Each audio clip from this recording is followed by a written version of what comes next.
diplomat that as a diplomat is critical. So, for example, we know about the Ukraine issues. We know about things happening in Egypt. We know about things obviously happening in North Korea and in China and in Russia and Canada and the United States and Mexico. There's so many complex challenges diplomatically all over the world. So when we talk about diplomatic protocol, it's not a futile exercise in politeness. It is critical. It is everything because we do not have time. We do not have the bandwidth.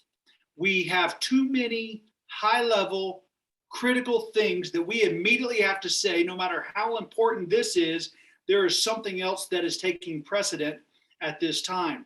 That is why if you meet with most any world leader, you will go through multiple waiting rooms. You don't just have a meeting and show up like it's a business meeting. Government does not, government leaders at the highest levels do not work that way. You are ushered into a holding area after you've passed some security protocol. After a period of time has passed, and you're supposed to be there at the meeting time. But that's because the real meeting time for them is probably an hour or 2 hours even later. Your job is not to be frustrated. Your job is not to be anxious about this, but to understand that is the protocol. And then they move you to yet another holding area and waiting room that is probably a little bit nicer. It's also closer to where you're going to be. And then they wait a little longer and they'll take you up to the higher floor and you're in a different waiting area. And then you're ushered in to meet with the president of a country or the minister of defense or minister of national security or things of the like. I want to give a few thoughts in these moments that I have with you this morning that I believe will be a great help to you. There's two reasons I accepted this invitation to share with you. Number one is because my right hand in the face of our diplomatic endeavors globally is Dr. Winingu, and so I want to serve him faithfully as he has done me and the Lord. And then the second reason is because my wife has repeatedly said that I sure wish there was a book or something on protocol that someone had wrote on how to be a first lady. How do I do this? How do I serve the people of Africa in a diplomatic role effectively? And of course, my response is most first ladies aren't busy writing books about how to be a first lady. There's not a whole lot of first ladies. And so who's going to buy it? But the truth is that just as she is passionate about learning about diplomatic protocols so that she is appropriate in her role, so others should learn in classes and settings like this how to respond and how to follow diplomatic protocol. There's billions of people who need to follow the protocol and hundreds of people who are kind of setting that protocol and having that. So the principles that you're learning today apply across the continents and across governments. And that's what makes the information valuable. But I want to leave a few thoughts with you that I think will be helpful. And they're not just my opinion. They're actually found in the Bible.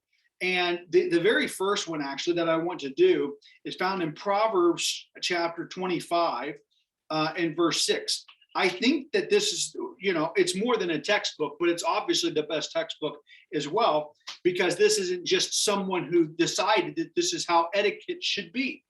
I want to explain when you are entering the presence of a king, you're entering into the presence of excellence, or you're entering into the presence of royalty, there is protocol that's even set forth in the word of God. Proverbs 25, verse 6 and 7.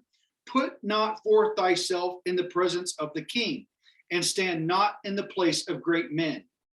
For better it is that it be said unto thee, come up hither, than that thou shouldest be put lower in the presence of the prince, whom thine eyes have seen. It's kind of like if you show up unannounced to meet with someone of great importance. It is much worse for you to continually try to get the appointment through proper channels than to just show up randomly and hope that they will meet with you. Because the first time you are put down, they're sent away, they will never have the level of respect for you that you may even deserve, but you will never earn. You will never have it because of how you approach the leader. Put not forth thyself in the presence of the king. I remember Dr. Winingu and I, we were on a CEO cruise. He was speaking for me on that a few years ago in the Bahamas. And it was just like a light bulb. We had been talking strategy in the prior days to the cruise. And it hit me after the final conference that we had on the ship. And I said, let us not reach out to these other people to try to make things happen. Let's just hold, let's wait. It was just like almost, we just knew intuitively, do not go trying to put ourselves in front of kings, even though we knew what God had called us to do, like he did David, but David not become king for nearly 20 years, or about 20 years. So he knew what the calling was and was not allowed to move forward in that. And I said, for whatever reason, we know where God is taking us, but we cannot move forward yet. We need to hold. And ladies and gentlemen, that was I believe a Saturday night, maybe a Sunday evening, and Tuesday evening, literally 48 hours later, he and I were in a vehicle with my father, the senator, going to a university for us to share some thoughts. And on our way is when I received the invitation to speak in the Great Hall of the People in Tiananmen Square, Beijing, China, becoming the second American to have ever addressed the Chinese Communist Party, their parliament, their Congress.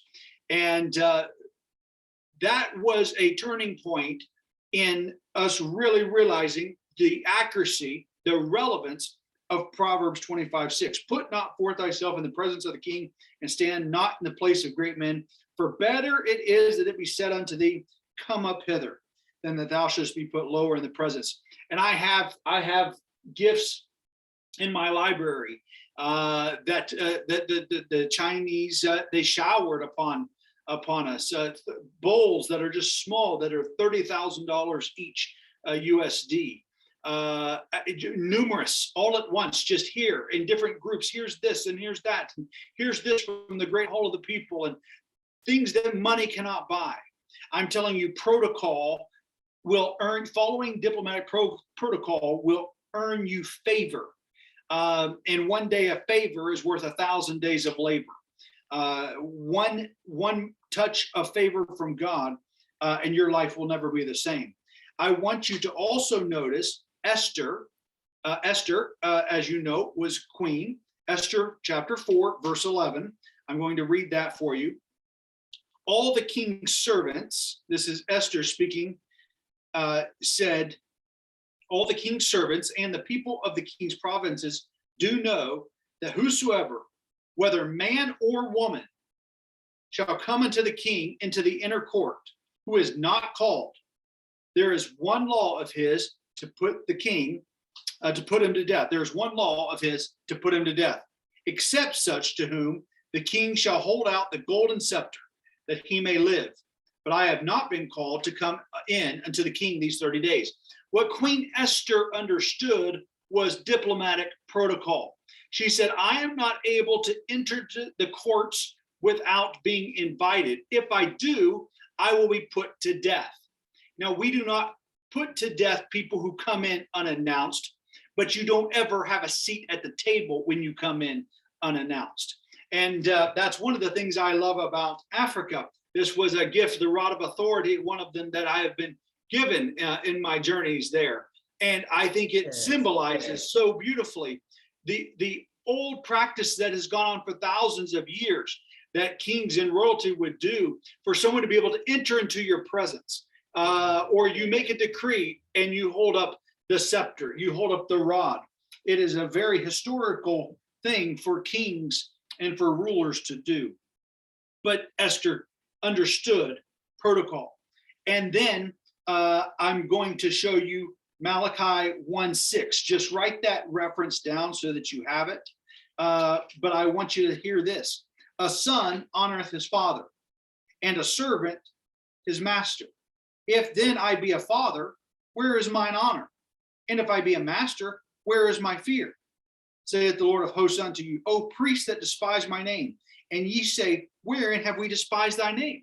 See, the problem is there's a lot of people who are disrespecting and not honoring. They are dishonoring and disrespecting diplomatic protocol.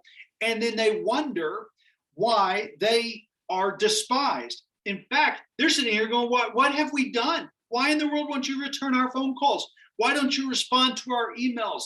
It is because you lacked honor and you lacked respect. And so we cannot engage with people who do not understand honor and respect. You simply do not have time to give to people who do not understand that. And that verse illustrates it beautifully. And the last passage that I want you to see for diplomatic protocol, there's many more, but Psalm 100 and verse 4. It says, enter into, we're talking about God Almighty, the King of Kings and the Lord of Lords. And here's how we're supposed to enter into his throne, enter into his gates with thanksgiving and into his courts with praise. Be thankful unto him and bless his name. So when you come into the presence of the King of Kings, not an earthly king, which there's diplomatic protocol, but even God Almighty has diplomatic protocol. Here's how you, child of God, enter into my presence. You don't come storming into the presence of God. It's kind of like the temple or the tabernacle, how you have the outer courts, and then you have the inner courts, and then you have the inner chamber, and you have the Holy of Holies there. He says, you come into my gates. You haven't even seen me yet. We haven't even begun speaking yet. You come in with thanksgiving. Remember, and then that holding chamber I told you about that most presidents and governments have.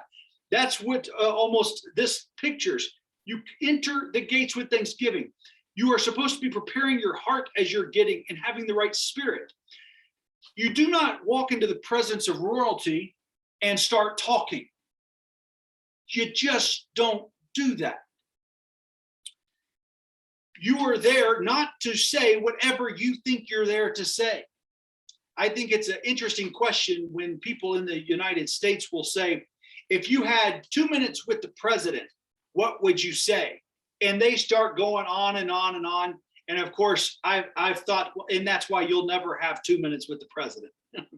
That's why, because you think you have something to say. And the truth of the matter is that they are not entering into the gates with thanksgiving and into the courts with praise. It doesn't matter. God is saying, I don't care what your problem is. You may be about to cry your heart out to me and pour your heart out because of the problems and your circumstances and what you don't have and what's not going right for you.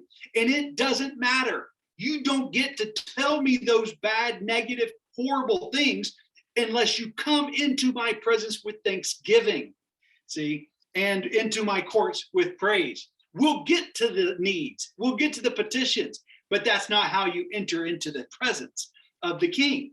And so no matter what it is that you must discuss with royalty and with important people where diplomatic protocol must be followed, there is a way to enter regardless of how difficult the conversation or the contents of that conversation may be. I want to leave you with 3 practical things quickly. Number 1, be comfortable with silence.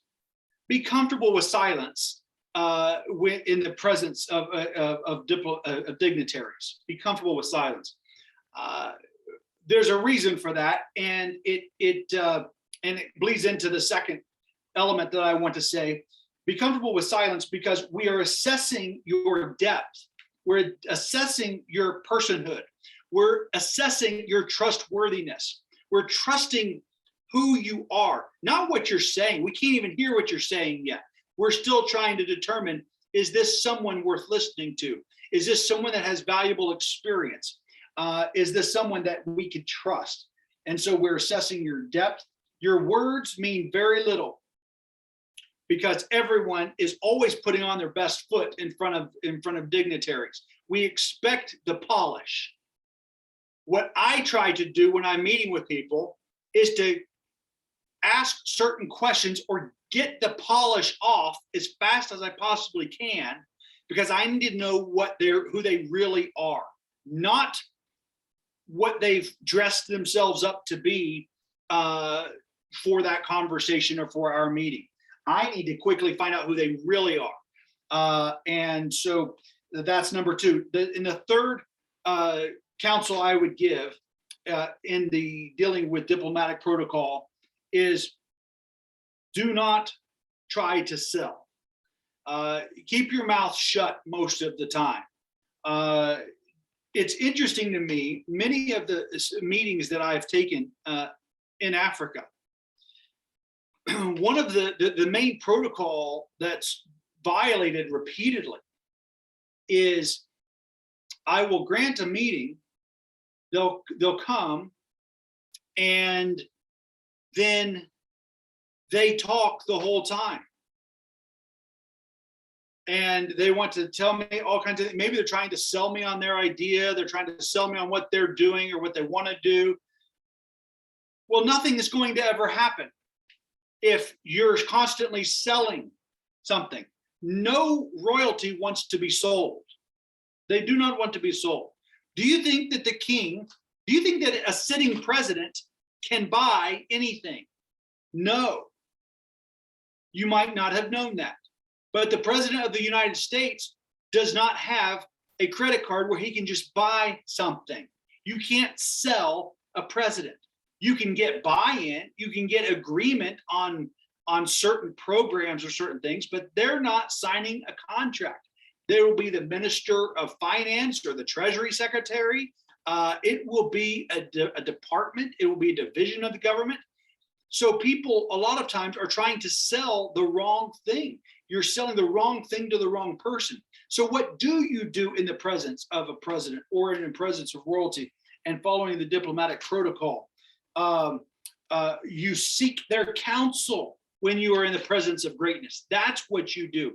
You can share and introduce yourself, not through rose-colored glasses, but Mr. President, Your Excellency, here is who we are. This is who I am. This is what I'm about. This is what I do. I love and I'm thankful for what you're doing. And I know you have a heart to help other people as well. And so we wanted you to be aware of our program and of what we're doing. And we want you to know we'll support you any way we can. Thank you for your support. We're also meeting with your minister so-and-so and so-and-so about this and that, because we'd like to do some things with the government, but we just want you to know we appreciate you. And any counsel you have for us, we receive. And leave it. Let them drive it. I promise you, they're thinking 100 other things that they could do for you. And the smallest thing that they may end up doing for you is the thing you asked. They may do something much greater than you ever thought possible. I can assure you that happened to me recently with a country. There was a contract that was for $10 million. And then they came back and they said, we actually can sign a contract up to $200 million.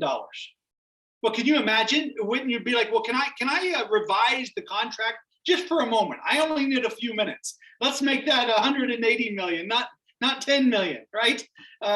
But no, that's not how it works. See, so that is the best ways that I think some practical ways that I think will help you to follow diplomatic protocol when you're to make your time effective. You wait till they call you up. You only have a few minutes. You want to make it count. With that, I want to give my greetings, Karibu, to each of you and to my dear friend, Dr. Kennedy Waningu, your professor.